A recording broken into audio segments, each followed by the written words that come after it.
everyone. My name is Nick Pierce alongside Tim Scarborough. And as we mentioned in the opener, the Flames are coming off their first Big South championship in 10 years. And Tim, with the amount of talent and depth coming back on this Flames roster, I don't think we're going to have to wait another 10 years for a title. Well, I don't know about you, Nick, but I couldn't be more excited about being back in the Vine Center, particularly with the fact that Liberty is returning 10 upperclassmen from a team that won the championship a year ago. Throw in Antoine Burris, who sat out with an injury, and you have yourself a recipe for success. Everybody, Mike Tilley along with Tim Scarborough. Tim, of course, the outstanding guard here at Liberty in the past, and he's joining us now for color commentary. And hi again, friends. My name is Nick Pierce alongside Tim Scarborough.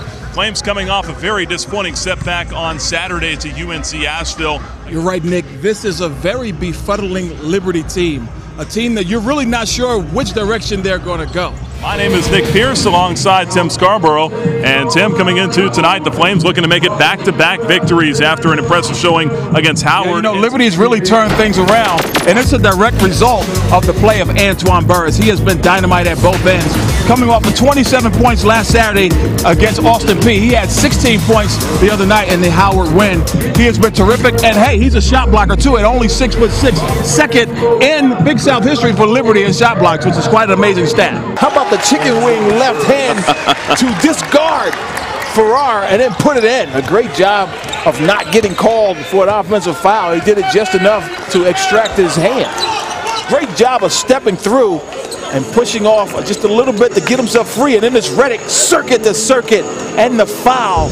And all of a sudden, Liberty has a chance with still a ton of time left to get this one under 10 points. Kroon working on Reddick with 5. Kroon pulls up inside of the arc and hits. Oh my goodness. The onions on this kid. A big-time bucket when his team really needed it. That's lob. And he slams it home. Andrew Smith. What a dime by Reddick, too. They love the way he passes the ball. And, of course, Smith rising to the occasion. And all of a sudden, this is an 8-point ball game. As a player, how does this one set with you, Tim? Are you encouraged by the comeback, or are you discouraged by the result? I think it depends on the individual. Reddick has to be going in with a lot of confidence. Devon Marshall, not so much. I mean, he struggled, and he was on the bench for most of that comeback. But he's a senior. He's been here before. He's a guy that Liberty has to have play well for Liberty to be successful. Yeah, hi again, friends. My name is Nick Pierce alongside Tim Scarborough. It's preseason 1 and 2, but that was preseason. Since then, the development that hurt High Point, they lost Alan Cheney, probably the best player in this league. So without him, they have struggled. But they righted the ship on Wednesday night, and Coach Scott Cherry hopes that they can come in here and be successful. But they have their work cut out for them because Liberty is big, they're talented, and they will be ready tonight. my partner is Tim Scarborough, and Tim, both these teams are in the North Division, and that second bye in the first round of the tournament is still up for grabs. Yeah, well, obviously High Point has wrapped things up in the North, but there's a logjam in the middle. The destinies of 4 teams, Radford, Campbell, VMI, and Liberty, all still at stake. A lot to play for tonight for both teams. Stefan with the ball, tries to drive, but he is cut off by Smith. Seth Curry hits the 3. Oh, rock the crowd with that one. A step back 3. And man, the defender Cornelius with no match for Curry that time. And again, the score right where Winthrop needs it to be. They're not a team that scores a lot of points. Oh, throwing the dagger. Oh man, a lesson in 3-conomics from Seth Curry. A big bucket. Liberty came out and had to attack a zone. And what they did was they knocked down shots, and they got Asheville out of that zone for the most part. And then when they went man-to-man, Liberty was slicing them up with dribble penetration. There's a lot of fight in your team. I mean, how did you stave off a tremendous drive by Asheville? They came at you with everything they got, but your kids held on. Look at those numbers by Jesse Sanders. 20 points, 7 assists, just 4 rebounds. Again, Asheville did a great job tonight of matching Liberty's energy. They have played with just as much emotion and energy as Liberty, and they've given Liberty a dogfight, a bulldog fight, if you will, I guess, huh? Attack it under 10. And here we go, a clear out for Evan Gordon with a ball screen. He picks up one screen, trying to drive, kicks it back out. Minaya. Tough shot. No, doesn't go. Liberty! Oh my goodness! Did they get it in? That counts. That counts, Ray. I'm telling you, that counts. He beat the shot clock, and there was still time on the game clock. Remember, there was a 3-second differential between shot and game. and John Brown stayed with it, and I think that's going to count because, again, they beat the shot clock. You heard that horn go off. That was the shot clock buzzer, but the game clock was still going. John Brown stayed with it. He definitely got it up on the glass before I saw that red light. With 0.3 seconds, it looks like, on our isolation cam, and it didn't take Tim Comer long, and he says, that's it. Game. Liberty wins it 83-81, literally at the buzzer. And look at John Brown work for the rebound. And David Minaya takes a very tough, competitive shot from the perimeter, but it's John Brown. What can Brown do for you? He can win a basketball game. John Brown, a lot of credit for sticking with it.